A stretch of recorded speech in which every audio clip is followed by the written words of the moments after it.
Coaching classes के YouTube channel पे आप सभी का एक बार पुनः स्वागत है। मैं सुभाष जयपाल आपका एक बार पुनः स्वागत करता हूं। दोस्तों, टेक्निकल हेल्पर की वैकेंसी की घोषणा हो चुकी है और उपेंद्र जी ने बोला है कि 1512 पोस्टें आएगी। तो बहुत कम पोस्टें की मैं बात कर रहा हूं कि बहुत कम पोस्टें आ रही है। तो दोस्तों, जितनी भी पोस्टें आई तो आप उसके ऊपर जी जान लगा के तैयारी करना शुरू कर दो। आपको 5 सीटों पे भी कंपटीशन देना पड़ा। जैसे डीआरडीओ में 10-15 सीटें आती है, इसरो में भी इतनी आती है, एमईएस हो गया, पावर ग्रिड हो गया। तो इनमें क्या आती है, तो सेंट्रल लेवल की भर्तियां, इनमें बहुत कम पोस्टें आती है। आपको क्या करना है, जी जान लगा के अभी से मेहनत को स्टार्ट कर देना है। और आप मैंने ऐप जारी कर दिया है, उस ऐप के ऊपर आपको 5 तारीख तक ऑफर है। कई लड़कों के फोन आ रहे हैं कितने तक ऑफर है, तो वो 5 तारीख तक की ऑफर है। आपको 5 तारीख तक जो आपको ऐप मिलेगी ना, 5 तारीख तक ये ओनली फॉर 1499 रुपए में है। उसके बाद ये क्या हो जाएगी, 5 तारीख के बाद ये 21 रुपए की हो जाएगी। इसकी जो वैलिडिटी है वो 1 ईयर रहेगी। टेस्ट सीरीज भी आपको वहां पे बिल्कुल फ्री मिलेगी। आपको नोट्स प्रोवाइड करवाए जाएंगे, क्लासें मिलेगी सभी। कम से कम 2-2 घंटे की क्लासें मैं डालने का प्रयास करूंगा या लगाने का प्रयास करूंगा। और जल्दी से सिलेबस कंप्लीट करेंगे। जैसे वैकेंसी की घोषणा होती है तो अपने जल्दी सिलेबस पर करने का भी प्रयास करेंगे। दोस्तों, जल्दी से सभी ऐप को डाउनलोड करके ऐप को परचेज कर लें और जल्दी से मैं क्लासेस के काम स्टार्ट कर दूंगा आपकी। ठीक है दोस्तों, अब देखो अपने जो टॉपिक चल रहा था उस टॉपिक की मैं अगर बात करूं, टॉपिक चला था प्रत्यावर्तक।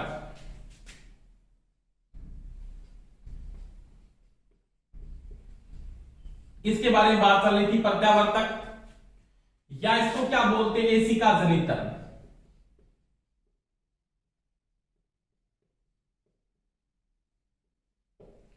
इसमें आपने जो आज का मुख्य टॉपिक रहने वाला है वो रहेगा क्या, पिच फैक्टर और डिस्ट्रीब्यूशन फैक्टर की अपने क्या करेंगे दोस्तों, बात करेंगे।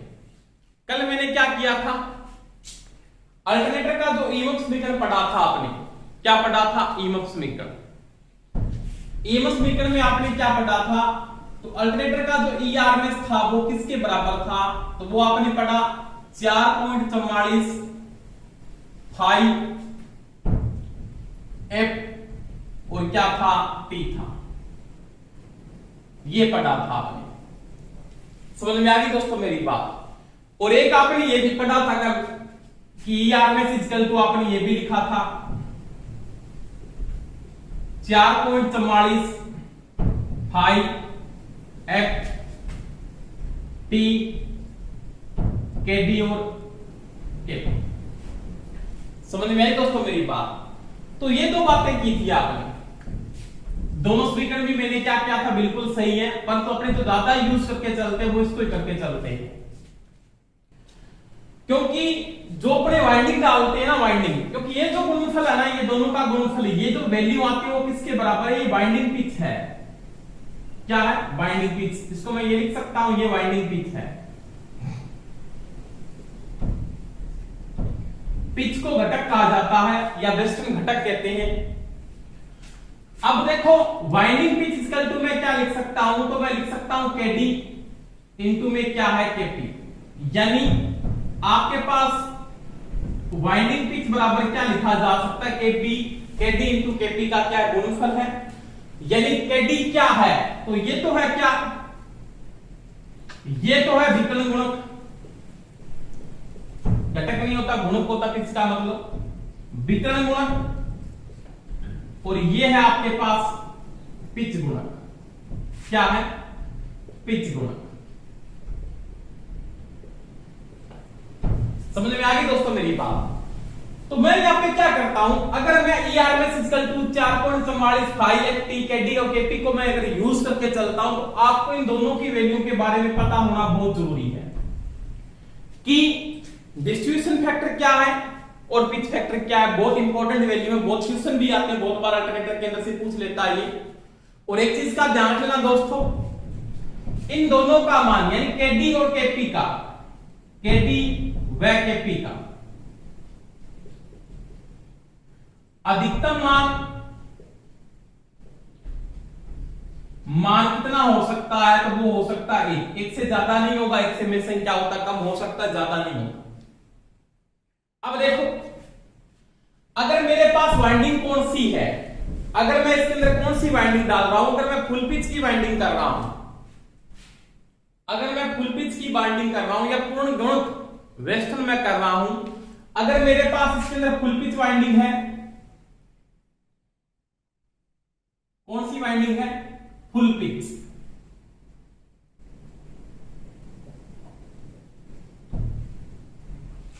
पहली बात, अगर फुल पिच वाइंडिंग है तो फुल पिच वाइंडिंग का मतलब क्या होता है कि जिसमें कोयल जो स्थापित करते हो, जैसे मेरे पास कोई भी कोयल है, ये कोयल है, मान लिया ये कोयल है,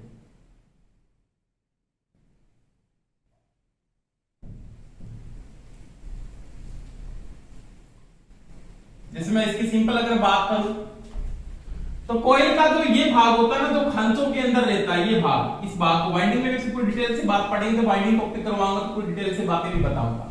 इस भाग को तो बोलते हैं एक्टिव साइड। क्या है ये एक्टिव साइड, समझ में आ गई दोस्तों मेरी बात। ये भाग और ये भाग,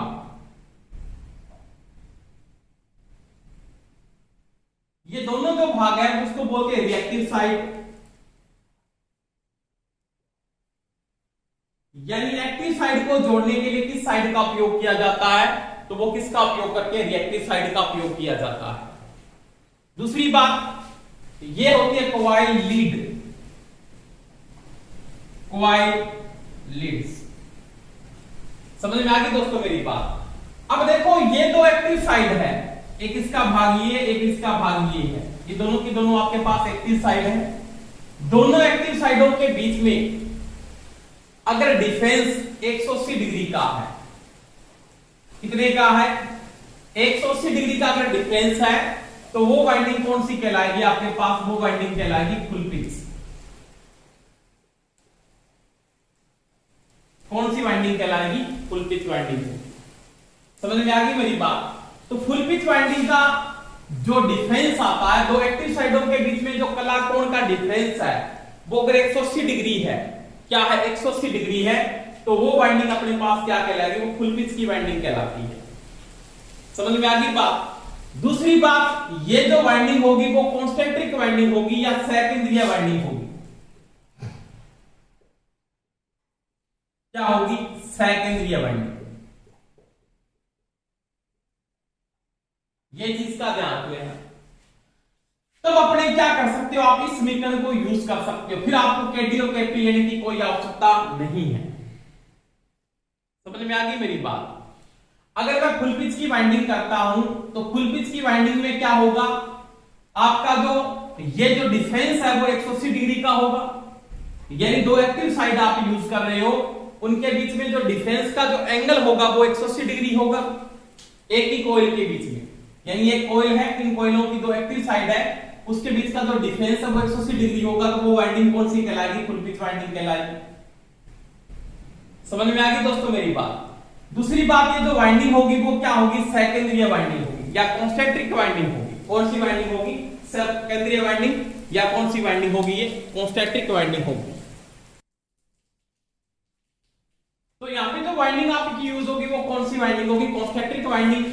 अगर फुल पिच की वाइंडिंग और सेकेंडरी वाइंडिंग है, तो आप ERMS बराबर क्या लिख सकते हो, 4.44 मैक्सिमम F इंटू क्या लिख सकते हो, T लिख सकते हो। आप इसको ये भी लिख सकते हो ना, ERMS बराबर, वो भी कोई समस्या नहीं है, 2.225 FZ, एक ही बात है, दोनों में कोई समस्या नहीं, आप इसको लिख सकते हो, ठीक है। परंतु क्या है, अगर ये वाइंडिंग आपके पास फुल पिच की वाइंडिंग नहीं है, कौन सी है, वाइंडिंग आपने डाल रखी है शॉर्ट पिच वाइंडिंग, कौन सी डाल रखी है, शॉर्ट पिच वाइंडिंग। देखो शॉर्ट पिच वाइंडिंग में क्या होगा, पहली बात, अगर मेरे पास वाइंडिंग कौन सी है, शॉर्ट पिच वाइंडिंग है, पहली बात तो ये,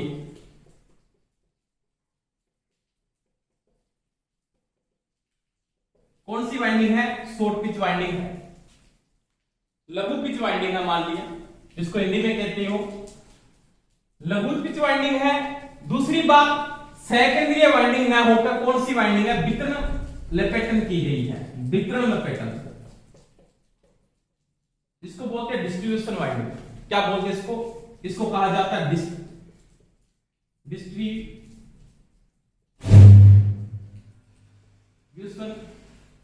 वाइंडिंग। क्या कहा जाता है? Distribution winding. एक मिनट थोड़ा भी,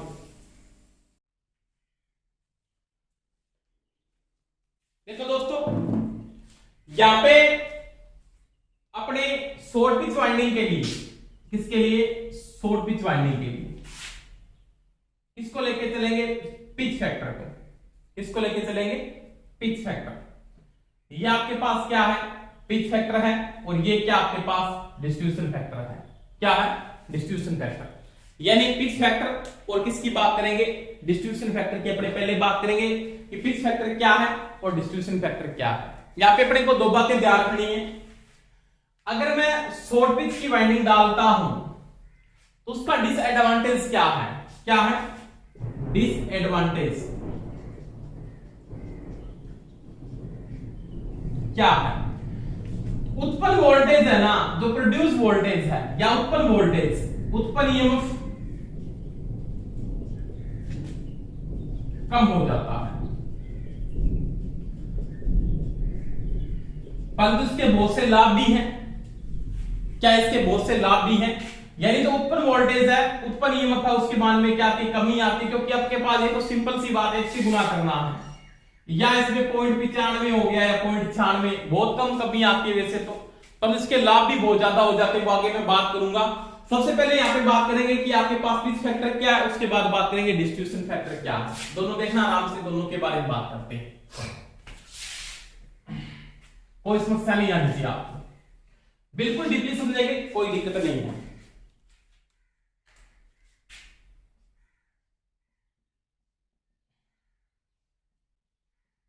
पिच फैक्टर, किसकी बात करेंगे? Pitch factor. देखो पिच फैक्टर क्या है, आपके पास मैं यहां पे दो वाइंडिंग डाल रहा हूं। क्या बना रहा हूं? दो वाइंडिंग। एक तो वाइंडिंग आपके पास ये बना दिया आपने,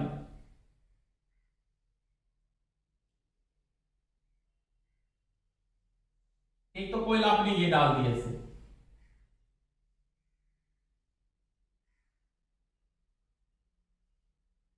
ठीक है, एक कोयल को डाल दिया इसे स्लोट के अंदर।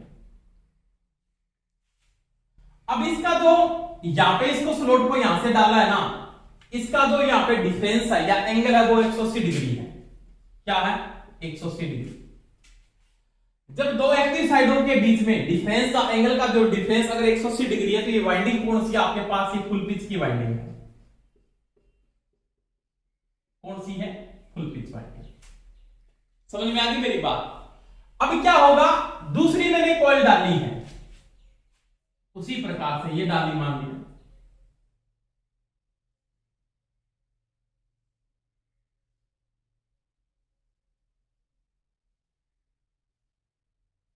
ऐसे इसको डालना तो यहां पे था, मान लिया, इसको आपने 180 डिग्री से कम डाल दिया, 180 डिग्री से कम,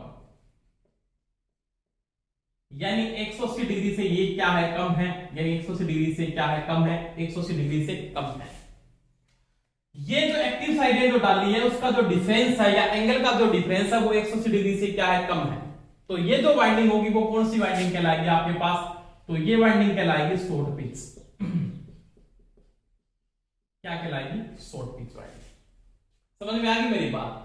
अगर फुल पिच वाइंडिंग की बात करता है, एक कॉइल की दो एक्टिव साइड है, जैसे यहां पे सिंपल बात करें, आपके पास एक कॉइल है, इसका अगर यहां पे एन पोल बन रहा है तो यहां पे कौन सा बनेगा? एस पोल बनेगा। इसका यहां पे एन पोल बन रहा है तो यहां पे कौन सा बनेगा? एस पोल बनेगा।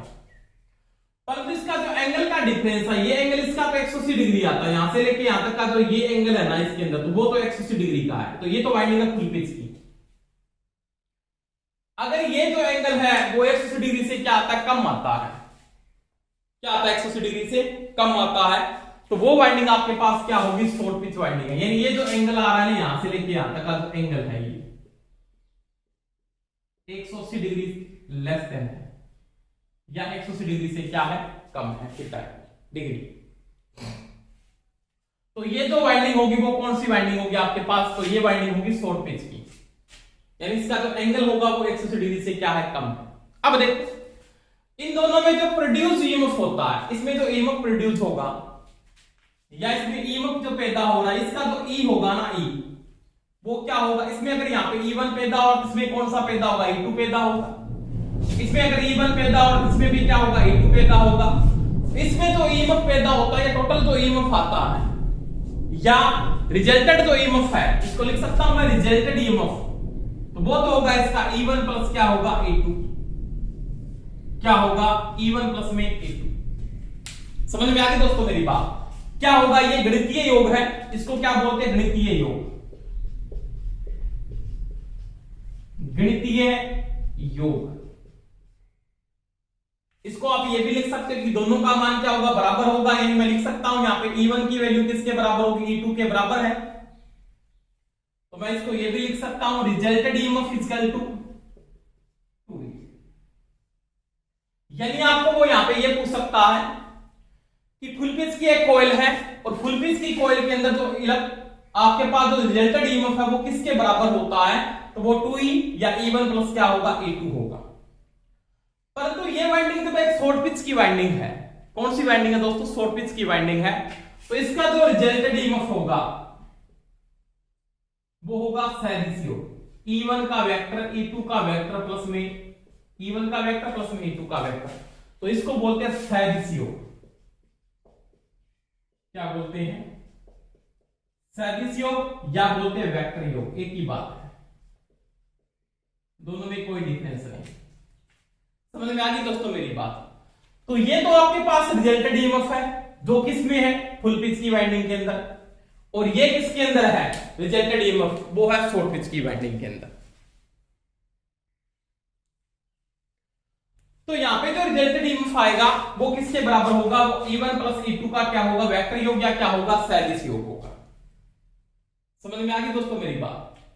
तो यहां पे रिजल्टेड ईएमएफ होगा वो E1 प्लस क्या होगा, E2 होगा। अब देखो इसको जब आपने समांतर चतुर्भुज के नियम से जब आप हल करते हो, पैरेलल जो डायग्राम लगाते हो या पैरेलल जो लगाते हो, चतुर्भुज का जो नियम लगाते हो, उसके द्वारा जो इलेक्ट्रोमोटिव फोर्स यहां पे जनरेट होता है, या उसकी जो वैल्यू आती है, या इलेक्ट्रोमोटिव फोर्स की जो वैल्यू आती है, या जिसका जो रिजल्टेड ईएमएफ होगा वो किसके बराबर आएगा, तो वो होगा समांतर चतुर्भुज के नियम से, समांतर चतुर्भुज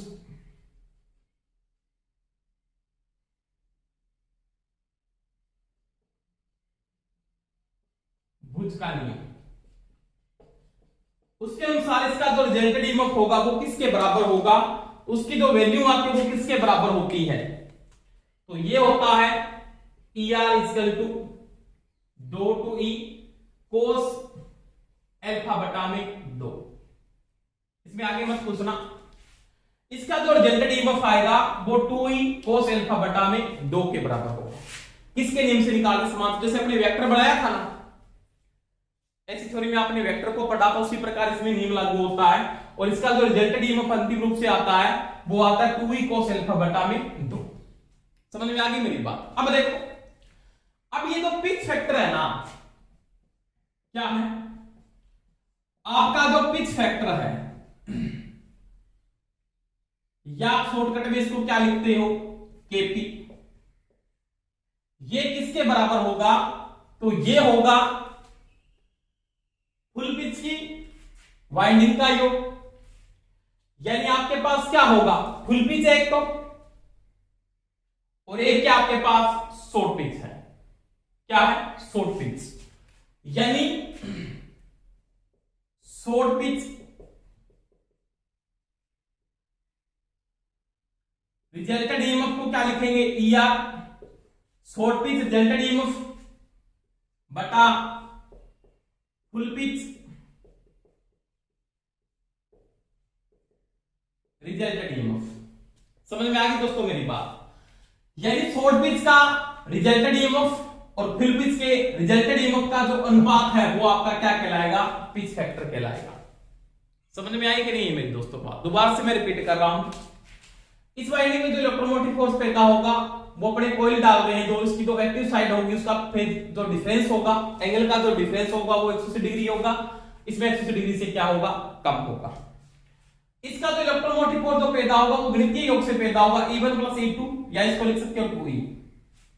इसका जो रिजल्टेड ईएमएफ पैदा होगा वो वेक्टर योग या सदिश योग से निकलता है। उसके अंदर आप समांतर चतुर्भुज का नियम लगाते हो या पैरेलल मेथड जो लगाते हो उसके अनुसार जो रिजल्टेड ईएमएफ आता है वो 2E cos α/2 होता है। अब देखो इन दोनों का जो अनुपात है, शॉर्ट पिच का रिजल्टेड ईएमएफ यानी शॉर्ट पिच वाइंडिंग का परिणामी ईएमएफ, इसको ये लिख सकते हो आप Kp बराबर ये लिख सकते हो आप क्या, लघु पिच का परिणामी ईएमएफ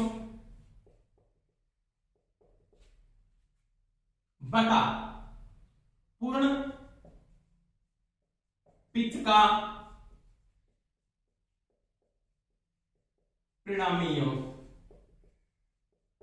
इन दोनों का ये अनुपात है, इन दोनों का ये क्या है, अनुपात है। अब देखो तो Kp बराबर मैं क्या लिख सकता हूं, आराम से देखना दोस्तों, लघु पिच का परिणामी किसके बराबर है, तो वो है 2E cos α/2 ये है, और फुल पिच का परिणामी किसके बराबर है, वो है 2E, ये इसे कैंसिल हो जाएगा तो Kp बराबर क्या होता है, वो होता है cos α/2।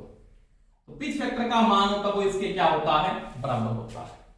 समझ में आ गई दोस्तों मेरी बात? तो ये मैंने किसकी बात की, ये मैंने बात की पिच फैक्टर की, किसकी बात की, पिच फैक्टर। अब देखो यहां पे तो ये अल्फा है, ये क्या है, ये जो अल्फा है ये क्या है, तो मैं अल्फा बता देता हूं आपको, वैसे वाइंडिंग में पूरी बातें पढ़ेंगे। अल्फा क्या है, पूर्ण पिच माइनस वास्तविक पिच बटा पूर्ण पिच इंटू 180 डिग्री। ये आपके पास अल्फा की वैल्यू आ जाएगी। पूर्ण पिच में क्या आएगा, तो इस प्रकार से आप इसकी वैल्यू को निकाल सकते हो, यानी क्या लिखोगे, पूर्ण पिच माइनस वास्तविक पिच बटा पूर्ण पिच इंटू में 180 डिग्री। जैसे मैं सिंपल बात करता हूं, इसको आपने 180 डिग्री डिफरेंस से स्थापित किया, इसको आपने 180 डिग्री से क्या किया, कम यानी 150 डिग्री से स्थापित कर दिया, तो क्या लिखोगे, 180 डिग्री माइनस क्या होगा, 150 डिग्री। उसके द्वारा आप इस वैल्यू को निकाल सकते हो। अल्फा की वैल्यू कैसे आएगी वो आप ऐसे निकाल सकते हो, पूर्ण पिच माइनस वास्तविक पिच बटा में क्या होगा, पूर्ण पिच। समझ में आ गई दोस्तों मेरी बात? तो ये आपका कहलाता पिच फैक्टर जिसका अधिकतम मान यानी Kp का अधिकतम मान, Kp का अधिकतम मान कितना होता है, 1, यानी क्या हो सकता है, इकाई हो सकता है। ये चीज का ध्यान रखिएगा, या 1 से क्या होता है, कम, या 1 से कम, ज्यादा नहीं हो सकता 1 से कभी, ये चीज दिमाग में सेट कर लेना। तो ये दोस्तों आपका कहलाता है पिच फैक्टर, क्या कहलाता है, पिच फैक्टर। Kp की मैंने बात की, किसकी बात की, Kp की या पिच फैक्टर की यहां पे बात की। इसके बाद देखो नेक्स्ट पिच की बात करते हैं। ये था आपके पास पिच फैक्टर, इसके बाद आता है डिस्ट्रीब्यूशन फैक्टर। किसकी बात करेंगे, डिस्ट्रीब्यूशन फैक्टर। दोनों इंपॉर्टेंट है भाई, इसको हिंदी में क्या बोलते हैं, वितरण गुणक।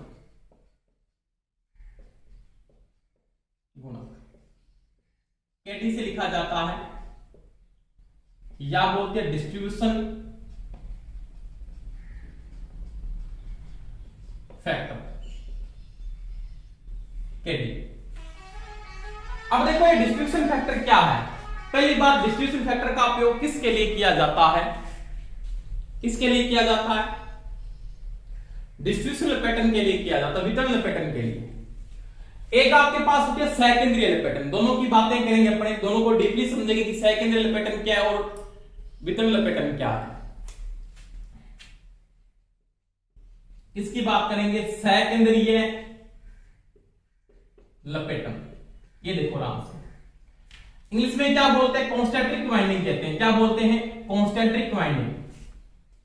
कॉन्सेंट्रिक वाइंडिंग एक ही बात। इसमें क्या, जैसे मैंने कोई स्लॉट बनाया, ये मेरे पास स्लॉट है मान लिया 4,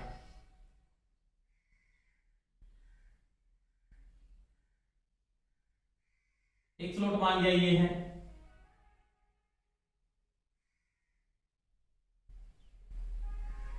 एक स्लॉट मान लिया ये है,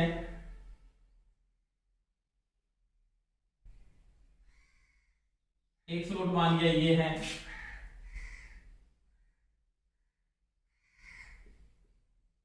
और एक स्लॉट ये है। कितने स्लॉट है, 4 स्लॉट, यानी 1 2 3 4। समझ में आ गई मेरे पास। यहां पे मेरे पास कितने स्लॉट यूज कर रहा हूं, मेरे पास यहां पे 4 स्लॉट हैं। कितने स्लॉट हैं, 4 स्लॉट, यानी मैं 4 स्लॉटों का यहां पे क्या कर रहा हूं, यूज कर रहा हूं कि मेरे पास यहां पे 4 स्लॉट है। अब देखो स्लॉटों के अंदर मैं क्या डाल रहा हूं, वाइंडिंग को डाल रहा हूं। जैसे मैंने इस वाइंडिंग को डाला है इस प्रकार से,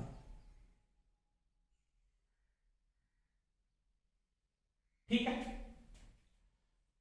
ये जो साइड है इसको बोलेंगे, मान लीजिए ए बी है, ए बी, ये होगी सी डी, ये होगी ई एफ, ये होगी जी एच। समझ में आ गई दोस्तों मेरी बात। 4 स्लॉट हैं यहां पे, स्लॉट समझ में आ गई मेरे पास। बराबर होना चाहिए किसके, पोल बराबर होने चाहिए क्या, कोइल साइड, कोइल साइड। अगर जिस लपेटन के अंदर स्लॉट, पोल और कोइल साइड तीनों का मान बराबर है तो वह वाइंडिंग कौन सी कहलाएगी, सेकेंडरी वाइंडिंग कहलाएगी। समझ में आई क्या नहीं है मेरी बात। यानी सेकेंडरी वाइंडिंग या कॉन्सेंट्रिक वाइंडिंग क्या होती है, वाइंडिंग में मैं पूरा डीपली समझाऊंगा आपको। जब वाइंडिंग टॉपिक पढ़ेंगे कोई समस्या नहीं आएगी आपको, ये चीज दिमाग में सेट कर लेना। अगर आपके समझ में आ रहे हैं तो सभी थम्स अप जरूर कर दिया करो, लाइक जरूर कर दिया करो। आ रहा है ना, आ रहा लाइक करो। जिसके अंदर स्लॉट और पोल और कोइल क्या हो, बराबर हो, उसको सेकेंडरी वाइंडिंग कहते हैं। अब इसमें देखो कि स्लॉट, कितने स्लॉट हैं, 4 स्लॉट हैं, 1 2 3 4, ये 4 स्लॉट है इसके अंदर, मैंने तो कोई डाल रखी है। पोल कितनी बनेंगे, यहां पे मान लिया एन पोल बना तो ये एस बनाएगी, ये एन बनाएगी तो ये कौन सा बनाएगी, एस। तो 1 2 3 और 4, 4 कितनी है यहां पे पोल है। कोइल साइड कितनी है, कोइल साइड एक तो होगी एपी, एक होगी कौन सी सी डी, एक होगी ई एफ और एक होगी जी एच। 1 2 3 4, 4 क्या है, कोइल साइड है। ये क्या है, कोइल साइड, इसको एक्टिव साइड बोल सकते हो आप, कोइल साइड है। तो इसमें 4 क्या है, कोइल साइड है। तो ये वाइंडिंग कौन सी कहलाएगी, सेकेंडरी वाइंडिंग। इसको क्या बोलते हैं, इसमें कॉन्सेंट्रिक वाइंडिंग कहते हैं। क्या बोलते हैं, कॉन्सेंट्रिक वाइंडिंग। समझ में आ गई बात नहीं, समझ में आ गई ना। यानी आपको ये पूछ सकता है कि सेकेंडरी वाइंडिंग क्या है, तो जिस वाइंडिंग के अंदर स्लॉट, पोल और कोइल साइड की संख्या बराबर हो तो वह वाइंडिंग कौन सी कहलाती है, सेकेंडरी वाइंडिंग कहलाती है। कौन सी वाइंडिंग कहलाती है, सेकेंडरी वाइंडिंग कहलाती है। इसमें पोल भी बराबर हो, स्लॉट भी बराबर हो और कोइल साइड भी क्या हो, बराबर हो। इसके बाद देखो सेकेंडरी वाइंडिंग की मैंने बात की, सेकेंडरी वाइंडिंग आपके समझ में आ गई होगी। स्लॉट, पोल और कोइल साइड की संख्या अगर बराबर है तो वो सेकेंडरी वाइंडिंग। उसके बाद देखो वितरण लपेटन,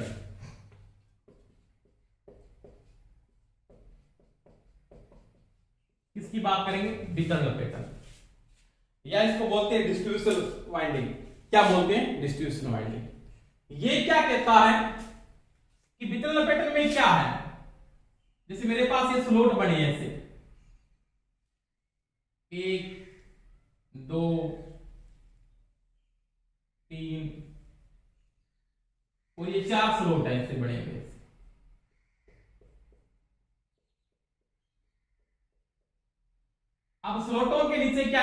पोल है मान लिया, यानी एक पोल कई स्लॉट के नीचे हो, कई स्लॉट के ऊपर हो, यानी एक पोल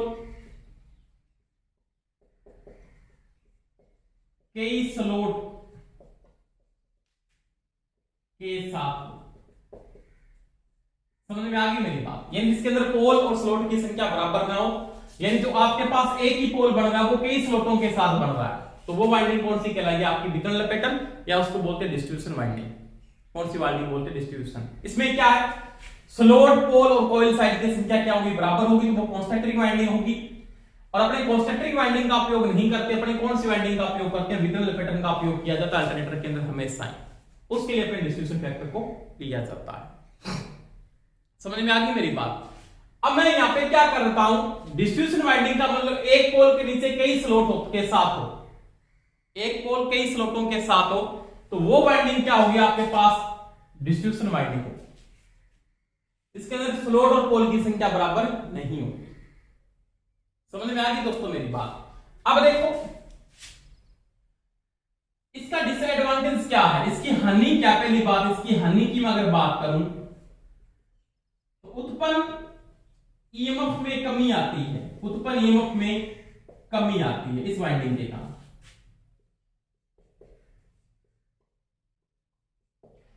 पर उतनी ज्यादा कमी नहीं आती, थोड़ी बहुत कमी आती है। जैसे आपके पास डिस्ट्रीब्यूशन फैक्टर का मान, डी का मान लिया, यहां पे क्या है? 1 है, तो ये 0.95 हो गया, 0.96, 0.97, तो बहुत ज्यादा कमी, मतलब 0.05 के गुणा में कमी आती है, उसमें कोई फर्क इतना नहीं पड़ेगा। तो ये जो वैल्यू है, उत्पन्न जो हानि है, आपको ये पूछ सकता है कि विकर्ण लपेटन से क्या हानि होती है, या डिस्ट्रीब्यूशन वाइंडिंग करने से क्या हानि होती है, या अल्टरनेटर में कौन सी वाइंडिंग की जाती है? तो वाइंडिंग तो ये की जाती है, उसके कारण डिस्ट्रीब्यूशन जो फैक्टर आता है उसके मान में कमी आती है, उसके कारण हानि क्या? उत्पन्न वोल्टेज के मान में क्या आती है? कमी आती है। तो लाभ देखो क्या लाभ बहुत से इतना काम करने से। देखो दोस्तों, एक हानि होने से लाभ ज्यादा हो तो अपने क्या करेंगे? लाभ ज्यादा ही प्राप्त करेंगे ना। तो पहली बात क्या है कि साइन वेव का जो हार्मोनिक्स प्रभाव है ना, साइन वेव का पहला एडवांटेज, हार्मोनिक्स प्रभाव, मोनिक्स प्रभाव कम होता है इसके कारण। ये वाइंडिंग करें, हार्मोनिक्स प्रभाव का मतलब मैं बता देता हूं। जैसे आपके पास साइन वेव तो ये मिल रही है, ये, और एक आपको ये मिल रही है, मान लिया ये हार्मोनिक्स प्रभाव है साइन की, तो ये वे बिल्कुल क्या सही है, इसके हार्मोनिक्स प्रभाव, इसकी कमी हो, इससे क्या होती है? इसका प्रभाव ये दूर हो जाता है, ये कम हो जाता है इस वाइंडिंग से, वितरण वाइंडिंग से। दूसरी बात, तांबे की बचत होती है, कॉपर की बचत होती है, तांबे की बचत होती है, क्योंकि वाइंडिंग शॉर्ट पीस डालोगे तो क्या होगी? तांबे की बचत होगी या कॉपर की बचत होगी वितरण लपेटन के अंदर। 3 नंबर बात मैं यहां पे करूं तो तांबर हानि कम होती है, तांबर हानि कम होती है,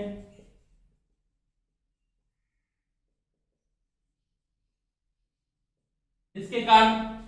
और 4 नंबर में अगर बात करता हूं तो कोई भी स्लॉट या से कोई भी स्लॉट रिक्त नहीं रहता, रिक्त नहीं रहता। ये इसके क्या है? एडवांटेज है। यानी पहली बात है हार्मोनिक्स जो प्रभाव है आपका, उसका मान क्या होता है? कम हो जाता है। कॉपर की क्या होती है? यहां पे बचत होती है, यानी जो हार्मोनिक्स प्रभाव है वो क्या होता है? कम हो जाता है।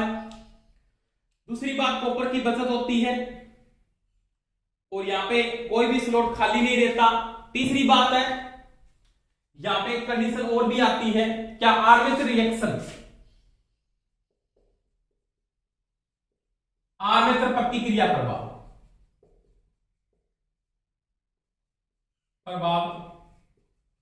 कम हो जाता है। ये चीज सेट कर लेना दिमाग। इतने इसके क्या एडवांटेज है या इसके इतने क्या है? लाभ है। अब देखो, इतने लाभ होने के बाद इसका जो मान होता है वो किसके बराबर आता है? इसका जो मान है, कैडी का जो डिस्ट्रीब्यूशन फैक्टर का जो मान है वो किसके बराबर होता है उसकी मैं बात करूंगा। तो डिस्ट्रीब्यूशन फैक्टर का मान होता है वो किसके बराबर होता है, वो देखो आराम से, यहां पे लिख देता हूं आराम से। यानी जो केडी की वैल्यू आ रही है उसकी वैल्यू किसके बराबर होती है, उसको देखो आराम से, या डिस्ट्रीब्यूशन फैक्टर का जो मान है वो किसके बराबर होता है। तो केडी के बराबर होगा वितरण लपेटन का सदिश योग, यानी विकर्ण लपेटन में आपके पास जो वाइंडिंग मिल रही है उसका क्या है, सदिश योग, और आपके पास क्या होगा, गणितीय योग, किसका, सकेंद्रीय वाइंडिंग का गणितीय योग। इन दोनों का जो अनुपात है वो क्या कहलाता है, आपका डिस्ट्रीब्यूशन फैक्टर कहलाता है। अब देखो इसमें क्या है कि इसका वितरण लपेटन का जो सदिश योग है वो किसके बराबर है, यानी वितरण लपेटन का जो सदिश योग है वो किसके बराबर होता है, तो वो होता है साइन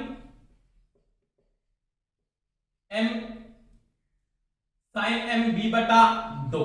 ये तो इसका क्या है, सदिश योग है, और इसका इसमें ज्यादा नहीं जाएंगे डीपली, अगर मैं बाइंडिंग करवाऊंगा तो पूरा डिटेल समझा दूंगा आपको। इसका जो सेकेंडरी योग होता है वो किसके बराबर है, एम साइन बी बटा 2।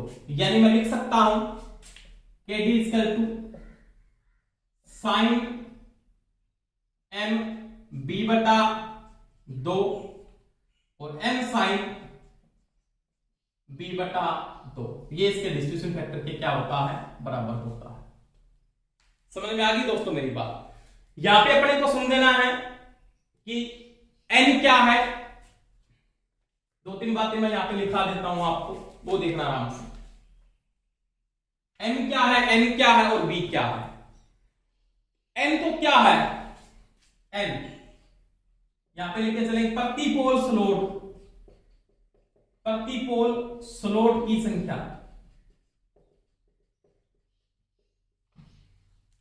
ठीक है। m क्या आपके पास, तो m का जो मान है प्रति पोल या प्रति फेज, m यहां पे आपके पास प्रति पोल प्रति फेज, यानी आपके पास प्रति पोल और प्रति फेज किसकी संख्या आएगी, स्लोट की संख्या, स्लोट की संख्या, ठीक है। और b क्या होगा यहां पे, तो b होगा 180 डिग्री बटा में n, 180 डिग्री बटा में n होगा। तो ये मान आप इसमें पुटअप करोगे तो आपके पास क्या आएगी, इसकी वैल्यू आ जाएगी। समझ में आ गई दोस्तों मेरी बात। दोबारा से मैं रिपीट कर रहा हूं, सेकेंडरी वाइंडिंग क्या, इसमें स्लोट पोल कोइल साइड की संख्या क्या होती है, बराबर होती है, तो उसको सेकेंडरी वाइंडिंग। वितरण लपेटन में ये बराबर नहीं होता, एक पोल के नीचे कई स्लोट होते हैं। अब यहाँ पे हानि क्या है, तो ईएमएफ में थोड़ी कमी आती है, इसका मान 1 से थोड़ा कम रहता है, अधिकतम मान इसका 1 होता है, 1 से क्या रहता है, कम। अधिकतम जो वैल्यू है इसकी 1 आ सकती है, अधिकतम मान 1 से कम ही होता लगभग इसका मान, या अधिकतम मान इसका 1 हो सकता है, 1 या 1 से कम। अधिकतर 1 से इसकी वैल्यू आती है, वो कम नहीं आती, ये चीज का ध्यान रखना। तो आपके पास डिस्ट्रीब्यूशन फैक्टर का मान आएगा वो साइन एम बी बटा 2 होगा। यहाँ पे m क्या है, तो प्रति पोल प्रति फेज स्लोट की संख्या, n क्या है, प्रति पोल स्लोट की संख्या, n को यूज यहाँ पे करोगे आप, तो b बराबर क्या है, 180 डिग्री बटा में n होगा। तो ये दोस्तों मैंने किसकी बात की, वितरण गुणक या डिस्ट्रीब्यूशन फैक्टर की बात की। आज के लिए इतना ही, सभी को बेस्ट ऑफ लक, जय हिंद दोस्तों।